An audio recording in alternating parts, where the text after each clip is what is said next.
Achroma is a beautifully illustrated card game. The cards look amazing and feel great to play with. But let's take a look at which ones I think are the best looking ones out of every set, starting with the Siege of Draco Temple.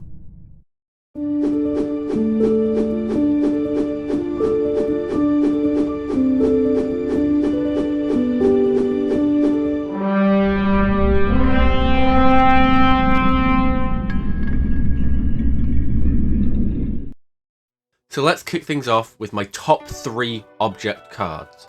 Now, coming in at number 3, we've got the Prism Stone. Now, the Prism Stone is beautiful. You've got that entire rainbow in there. It looks like it could fit quite well on a necklace.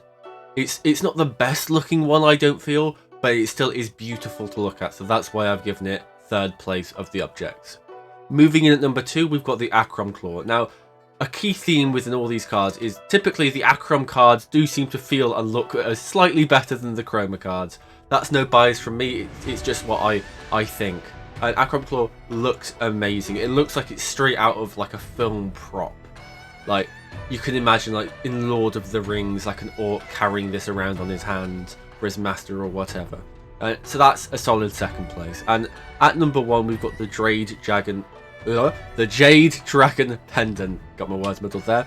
Now, not only does the colour of the card, like the background, complement it so much, but that figure of 8 is sort of like an immortal. It feels like it's a relic of the past. It looks powerful just by looking at it, and for that reason, it takes the number 1 spot.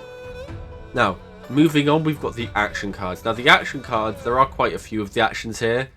So it was quite difficult for me to choose which ones I felt looked the best. Moving in at number 3, we have Rummage. Now, Rummage is a book.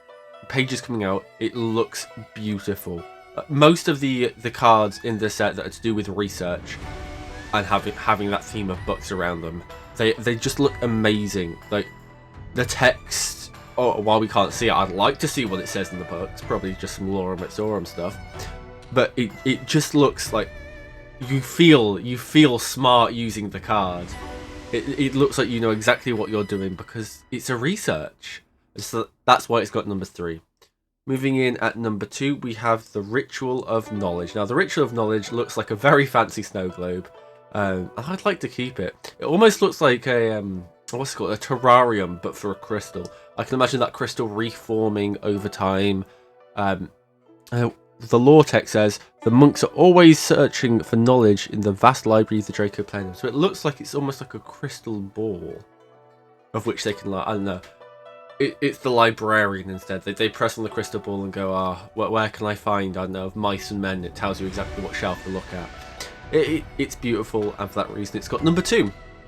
And moving in at number 1 has to be Prying Eyes. Now, Prying Eyes, the gold in that eye looks beautiful. It's so amazing.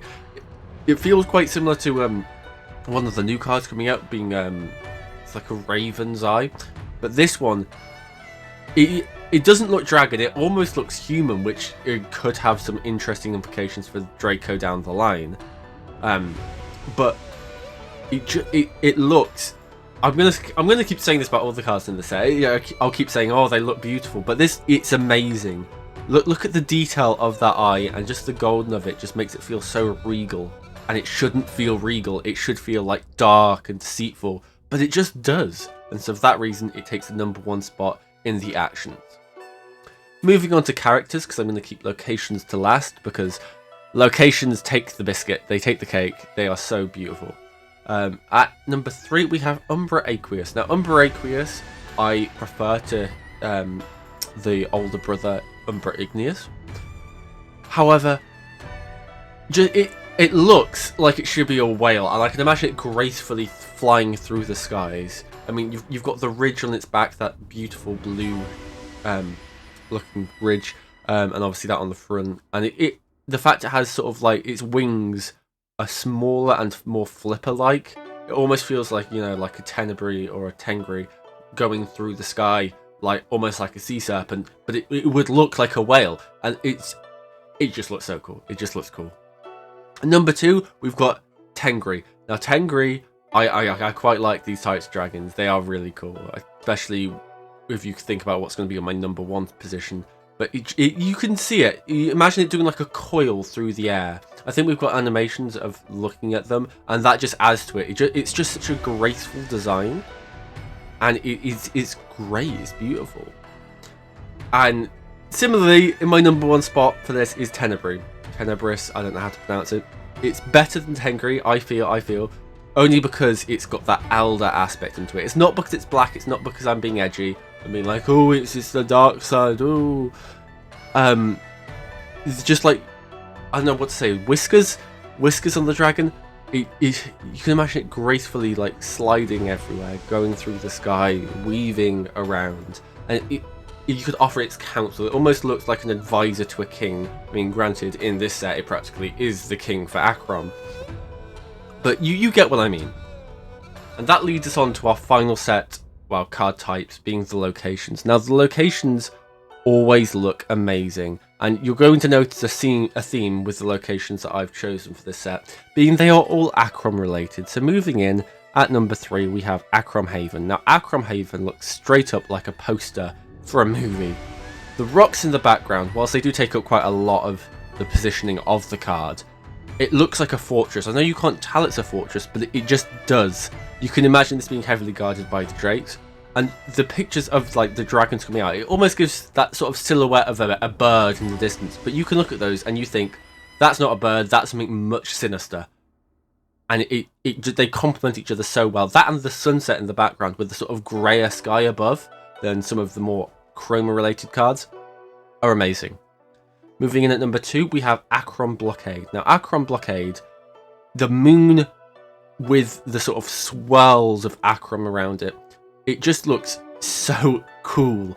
I've said that about most cards, but this one, in the sky, with it just being like the sky, and then the moon, it almost looks like the moon is creating this Achroma swirl. I mean, you know it's not because it's a blockade, and the moon's so far away that it really wouldn't make a difference. But the framing of both of them to sort of put it around the moon is amazing. Similarly, if we're talking about moons, we've got my favourite card of the locations and my favourite card of the Siege of Draco Temple, which has to be Achroma Belenium. I don't know how to say it. I googled the word. Apparently the word doesn't exist, so you'll have to tell me how to pronounce it. But the framing of those pillars and sort of that roof, that spiked roof, maybe it's a ruin of something, but the spikes on it just make it seem sinister. With the moon and then the reflection of everything in the pool below, it's so cool. Like the idea of this being like a sort of bathing place for Achroma dragons, or Drake, sorry. You can feel the power from the card. And I don't know about you, I don't play Draco Temple. You can guess which set I play.